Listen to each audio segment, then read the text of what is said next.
From the headquarters of Ramsey Solutions, this is EntreLeadership, where I take calls from leaders like you about what it takes to win at any stage of business and leadership. I'm Dave Ramsey, your host, with over 30 years of experience leading in the trenches right alongside you.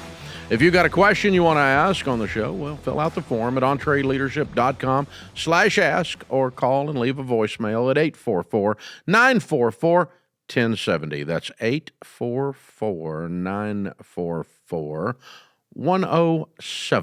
Love to have you, boys and girls. Jonathan's with us in Los Angeles. Hey, Jonathan, what's up? Hey, Dave, how you doing? Better than I deserve. How can I help? Hey, so my dad's company is a subcontractor for doors, frames, and hardware out in SoCal down here. Mm-hmm. And they're doing about 40 to 50 million in revenue a year. Mm-hmm. And I started kind of like a side hustle, wholesaling some of the material. Mm-hmm. And now that's doing about 12 million a year. Wow. This year. Good for you guys.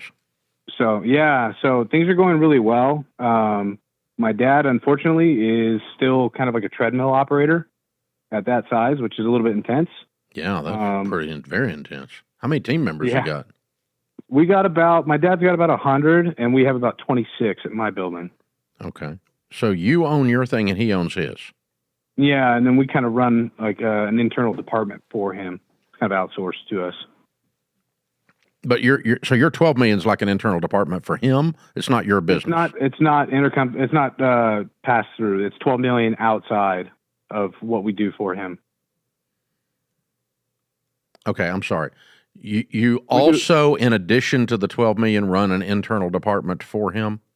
Yes, correct. Oh, okay. We run a hardware catching department. It's about $8 million worth of hardware, 8 to 10 million a year. I got you. Okay, cool. All right. And so you got 100 team. He has 100 team members working for him, and he's a treadmill operator. How in the world? Pretty much. All these guys directly report to him. Yeah, basically. There's really no mid-level management. Wow. So what do they do? Yeah. So we have basically a team of project managers that run all their projects. We have, more senior estimators, but definitely, like, he still runs the estimating meeting. He runs the project management meeting where they schedule labor. He runs all those conversations. So, he overlooks a lot of the invoices. Yeah. So he's putting in a ton of hours, and I'm trying to do my part here to get him down to like 2 to 3 hours a day. Enjoy his life. How old is he? He's 60. Okay. I mean, I don't know that he has to work 2 or 3 hours a week, but he's also, it's not a very efficient way to run a business, period. No, I don't care if he's 40. I don't care if he's 10. I mean, I'm not worried about him retiring. I'm just worried about the efficiency of this. And so he's struggling with delegation. Yeah, definitely. Okay. All right. Well, my question really is, how do I help him feel comfortable? Because he'll often ask a question like, who else can run this company? Like the whole thing. And I frequently tell him, no one can run it like you, but that's why we kind of have to recreate. Well, thank God, because we don't want to run it like him. No. I don't want to do that. You sure don't want to do that. No, the deal is this, okay? He's control freaking, and he's setting up a thing, A, that is not scalable, B, it's not sustainable, and C, no succession plan will work with the way he's doing it. And so it's really dangerous for him. He's really in a tenuous situation. So the thing I would tell him is this. I learned to delegate, and he has delegated some things. There's a lot of stuff he doesn't do anymore. Correct. But he's still got his hands on a lot of other things. I learned to turn over sections of this Ramsey company when I can trust the person's competence and their integrity. Okay? Right. And so the reason he hasn't turned over the estimating meeting is because he hasn't found someone that he trusts their competence and their integrity.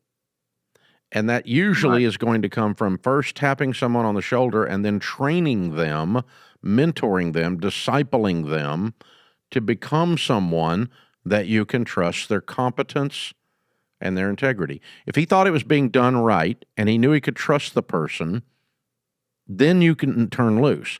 Until then, you shouldn't turn loose. Right. But he's not even working toward that. That's what's disturbing for me.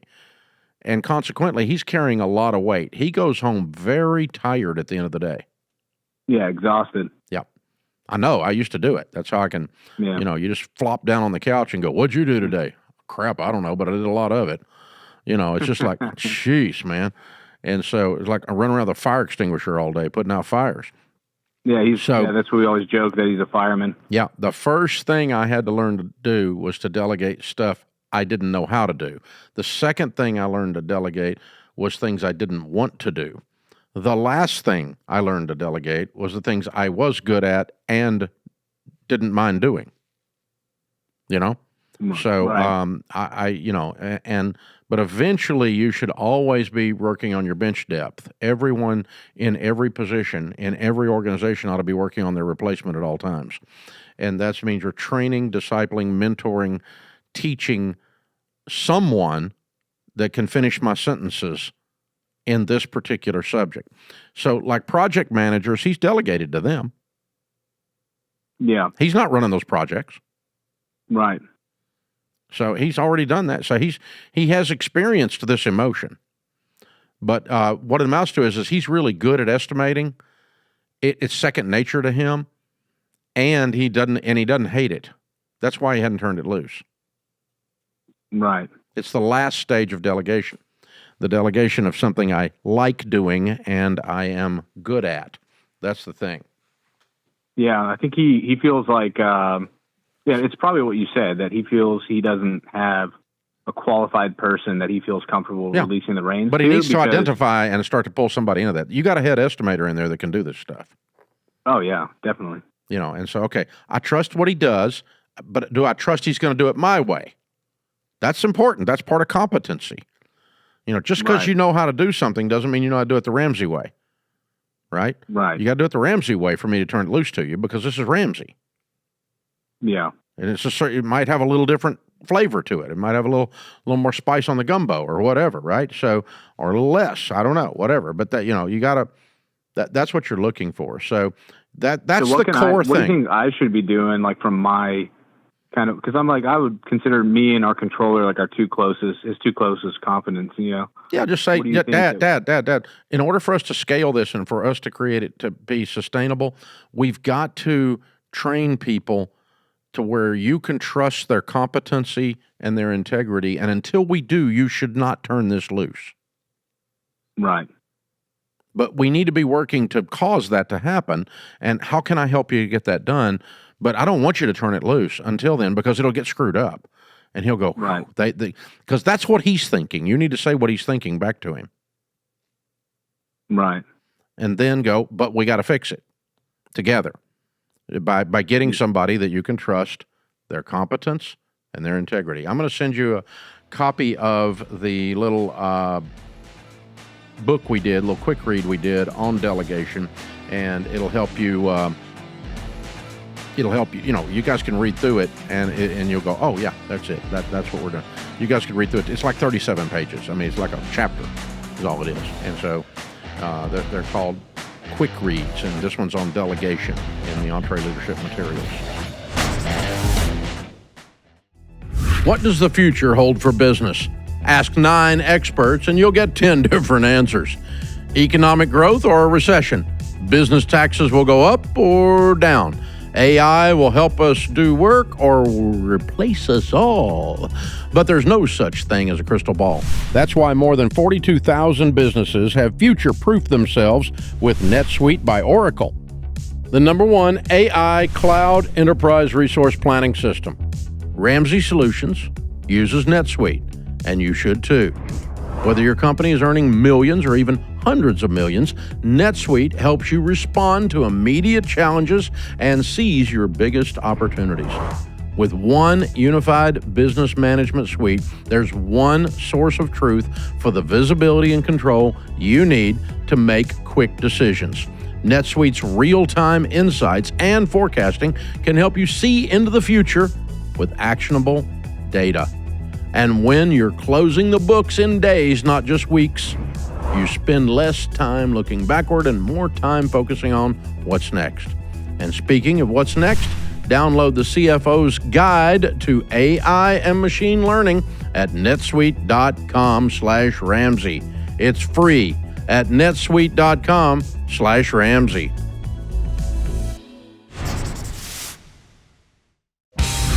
We just opened registration for Entree Leadership Master Series 2026, and over 200 of the 800 available spots are already claimed on day one.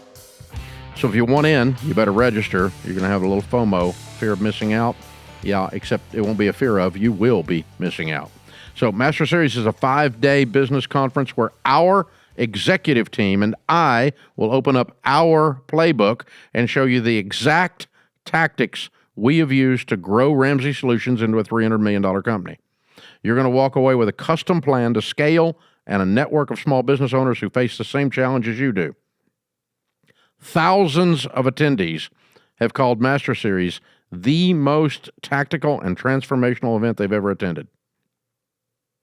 So if you're tired of winging it and you want a proven plan to scale and get the wrinkles out, baby, well, you need to be at Master Series, November 8th through 13, 2026. Yeah, that far off. Don't wait. Tickets are already going fast. Claim your spot today. EntreLeadership.com/Master Series, or click the link in the show notes. Nicole is in Los Angeles. Hi, Nicole. How are you? I'm good. How are you? Better than I deserve. What's up? So I am the bookkeeper/office manager of my husband's family's auto body shop. We have about 12 employees, and we did about $2.5 million in revenue last year. And my question is, how do me and my husband know if it's time for us to step away from the family business to protect ourselves? Protect yourselves? Yes. Why would you need protection? So it is a family business, and there's a lot of hard family dynamics within the family business. No, within the family, and it shows up in the business. Exactly. So about a year and a half ago, we actually were setting up to kind of walk away from it and restart kind of our careers. And I actually ended up going back to school, and he ended up staying because his family said that there was no reason for him to leave and that he was going to get the business in the will. And so he ended up staying, but it was kind of under the condition that he would be allowed to actually make changes to the business that needed to be made because it's not profitable right now. So he actually asked his mom for a raise last week. And the conversation was kind of just like, no, we don't make money, and that's it. There was no conversation of why aren't we making money? How can we get the business back on track? And it just feels like anytime we try to actually solve anything that's wrong within the business, there's no conversation that can be had. So it just kind of feels like we're on a hamster wheel going in circles, and we can't actually make any forward progress with anything. So his mom works there. His dad work there? His dad more so than his mom. I have kind of taken over all of her responsibilities. She always did the books. And then why did he ask his mom for a raise? She doesn't work there. She still kind of controls his dad kind of answers to her, and then she kind of makes the final decision on everything. So even though she's not in the business, she still is the one that says yes or no, or pretty much vetoes any ideas that we have to try to actually make changes. So that's kind of where we're at a point where he's set to, quote unquote, get the business in the will. But how old are they? She is 63 and his dad is 70. So are they in bad health? No, they're in great health. So it's going to be 30 years before you get the business. Exactly. And so my husband is kind of at a point where he's he's 30, turning 31, and he kind of just feels like, at what point do I keep holding on for something that I may not even get the keys to if we can't even keep this thing surviving? And should I start exploring other options. But it's hard because why are you back there? Why am I there? I'm only there part-time because when like a year and a half ago when we had like a big family falling out, I quit. Yeah. And then his mom asked me to come back, and I wouldn't have like a set, because I'm in nursing school. She's like, you don't have to have a set schedule. I'll still pay you, X amount. And, she didn't want to go back to work. So after I left, she kind of asked me to come back, and we need the money still because we're not really financially where we want to be to where, we can just live off of my husband's salary. And so it was too late by that time to try to like kind of find another job while I just started nursing school. So it was kind of more for us so that we wouldn't have to sell our house. How much do you like completing nursing school? I like it a lot. No, how much do you lack? How long before you complete it? Oh, I have about a year left until I'm done. Mm-hmm. Okay. So what does your husband do? Is he the general manager of the auto parts business? He is, so it's an auto collision center. So he is the production manager, like on paper, Mm-hmm. but in reality, he kind of runs the entire thing. So this is a body shop. Okay. Yes. All right. And so if he was working for another company doing the exact same thing, what would he be paid?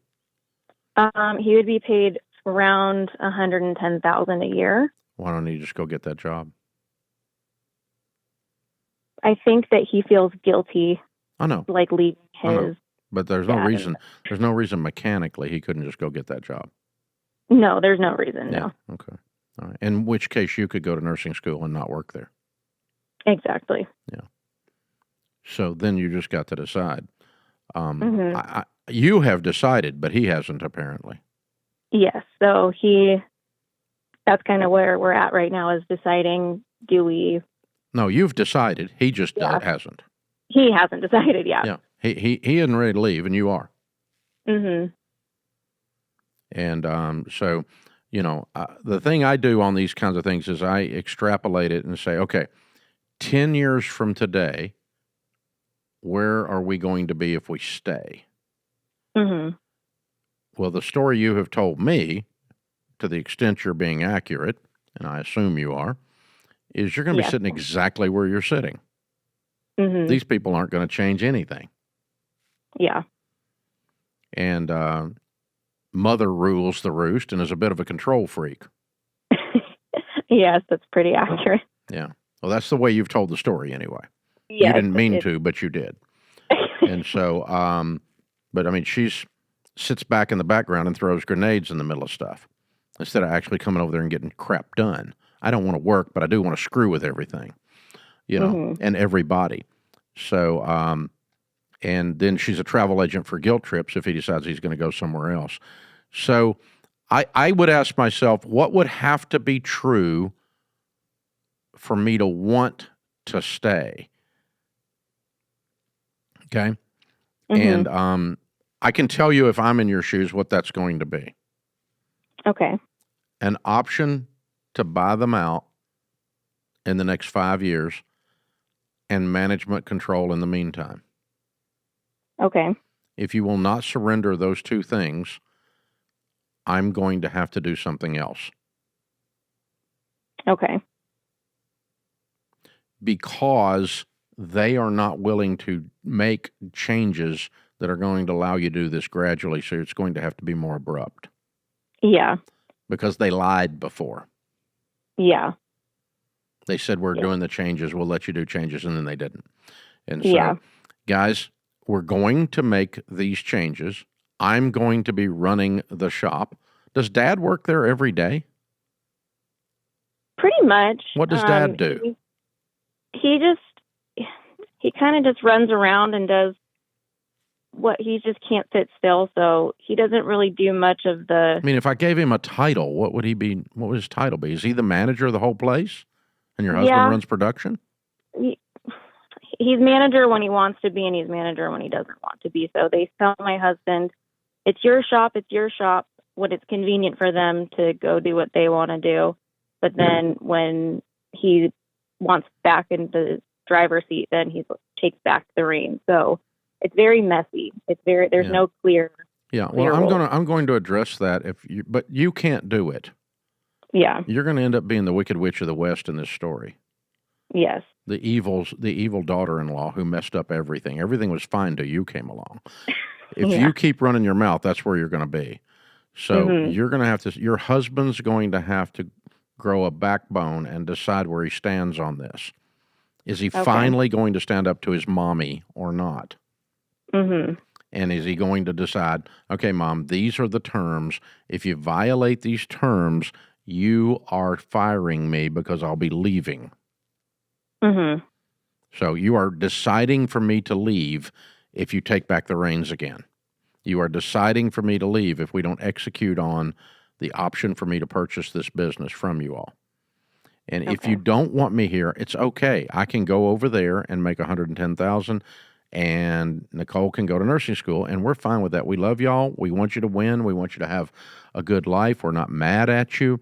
But if you want me here, I cannot stay in this limbo environment where you've got one foot on the dock and one on the boat, and the boat's leaving. Yeah.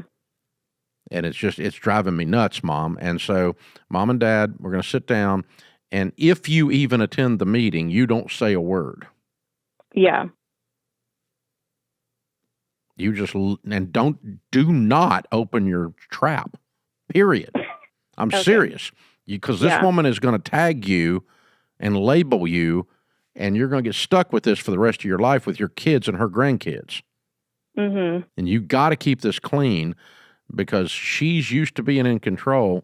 And when she realizes she's not, it's going to be a harsh experience for her. Yeah. And if it gets labeled on you, you don't want that, kiddo. I promise you. Yeah. I've done a bunch of coaching around this stuff. And so one of the things we discovered with family businesses is family businesses are only as functional or dysfunctional as the family is. Yeah. And this family was operated by Mom, not by Dad. Mm-hmm. At home. Yes. She wears the pants. And then that translates down there, and she's used to throwing her weight around and getting her way, and her word is the word. And, that's okay. You're allowed to do that. If you own the business, that's what you do. I expect that around here. I own the place. I want people to listen when I say something, right? But so I don't blame her for that. But you can't mix those metaphors back and forth and then, go, well, we don't make any money, so I can't pay you. But I won't make the changes it takes for us to be profitable that you're suggesting. So anyway, all that to say is this deal's over. Y'all just need to, if you want to give it one more shot, the one more shot is very clear expectations, calmly laid out in person. And I really would prefer your husband do this, but I'm not sure by himself without you there. But if you need to go just for moral support to make sure he actually does it, because he gets in there and he crawfishes too. Mm-hmm. The script he's been taught since he was a little boy is when Mom speaks up, you back up. Yes. Yeah. And this time when she speaks up, he's got to step up. Mm-hmm. Okay. It's going to disrupt the family script. It's going to be bloody. Yes. But you need to be kind and calm, no raised voices, no cuss words. And if that starts, you guys just exit the building and go, gosh, guys, I'm sorry. I didn't come here to fight with you. I came here to love you. And let's just slip out the back door and listen, we'll let you know. I'm going to go ahead and give you notice now that we're going to move on. Okay. Okay. And, just be kind and calm but we're not going to be abused and we're not going to use your mom voice on me. I'm a 35-year-old freaking grown man. Yes. Okay. Okay. And so that, you just got to have these things in your head before you go in there and then lay out very clearly, where do we want to be? And I don't think they'd change. Yeah. And unless they just completely divorce themselves of it and walk away, which is what I'm asking them to do. Yeah. Yeah. Okay. So I would pay Dad's salary and not let him come in. He doesn't even take a salary from the business anymore. Then he needs to not come in. Yeah. He needs to quit coming down there and putzing around, screwing up everything. He's 70 years old. It's time. Go do something else. Because you're jerking around on this thing. That's the whole thing. So, oh my gosh, I'm sorry. Wow, that's a tough one. It's a hard one. But yeah, Nicole, you're over it, I can tell. And the question is, when your husband's finally over it, is he actually going to give them one more shot to turn it, or is he just going to walk? That's really what you're down to. And if you just want to walk too, that's okay. Because this is a mess. You're right. It's a jumbled mess. One of the things we know about small business in particular is that leadership is lonely. And one of the things that goes with that loneliness is there's not anybody you can really go and just, when you're killing it and you're getting the trophy and you're cashing the checks and you're winning, there's no place to brag. You can't tell your buddies because it sounds like you're bragging. And there's there's no place to go to celebrate when you're winning in small business. Well, we fixed that. This is the place. We want you to come here and celebrate and brag. And we're gonna blow trumpets and throw confetti with you that you're smart and that you're winning and way to go. And Ashley is one such brag call from Fort Worth, Texas. Hey, Ashley, brag a little. Hi, Dave. I'm so happy to be talking to you today. Thanks for having me on. Sure. Tell me what good's going on, kiddo.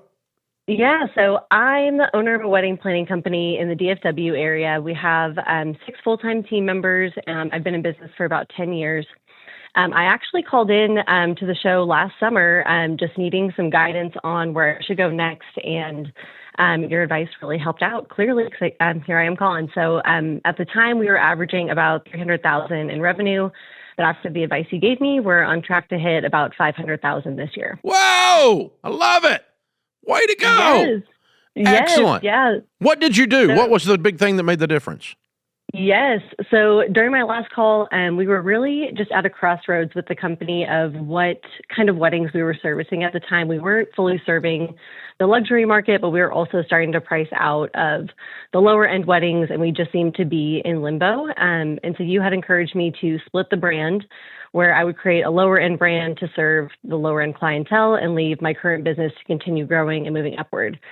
So I honestly had been considering a similar idea. So for you to hear my story for less than a minute and immediately recommend that same thing was just extreme confirmation that it was going to be the right move. Cool. And it worked? Yeah. And your revenues are almost double? Yes. Yeah. So within a week of our call last year, I had my team on board, got them to see the vision, where we were going. Within 45 days, we officially launched the split. And within our very first month of the split, our luxury brand booked 3 of the highest weddings we've ever done in 10 years. And our lower end brand booked 8 weddings in a month. So it was pretty crazy and pretty immediate. So that is so cool. I'm so proud of you. Way to go. Yeah. Very cool. Well, that is exciting. You did it. You did it. You did it. I don't know what else to say. That's about as good as it gets right there, Ashley. Man. Well, it's rewarding to me to hear that I actually said something that worked. That's good too. So, because sometimes we say these things and we never hear back. We don't know what happened, right? Did you go try it, or did you do what we said to do, or did I give you bad advice? I think it's good advice, or I wouldn't give it to you. But wow, that's so cool. Doubled your revenue by a simple brand split strategy and your hustle and your alignment and your strong leadership. You can tell she's a great communicator and is a great leader as well. Ashley, I'm so proud of you. Way to go. That is absolutely amazing. Very, very well done. Touchdown, boys and girls. Brag a little when you win. Hey, gang, if you like this show, you can hit the subscribe button, the follow button. It helps us with the algorithm, causes the show to get pushed forward into people's face. And we appreciate when that happens. And the old, you can share if the platform you're on has a share button. Use that, or just cut the link out and send it to somebody. Go, hey, this guy's crazy, but he's got something. So, or whatever description you want to use for the show. I'll take any of them as long as they're positive. Oh, and those 5-star reviews, that helps the algorithm too. Thanks a bunch, guys. Ryan is in Minneapolis. Hey, Ryan, what's up? Hi, Dave. How are you doing? Better than I deserve. How can I help? Yeah, so I run a construction company that we do about $1.4 million in revenue, and I build basically pole buildings around the area, and I'm looking to kind of double my revenue and just looking at advice on that. Okay. Well, I mean, you already know there's two possibilities, right? Double your prices or double your volume or some combination of the two. You already knew that before you called.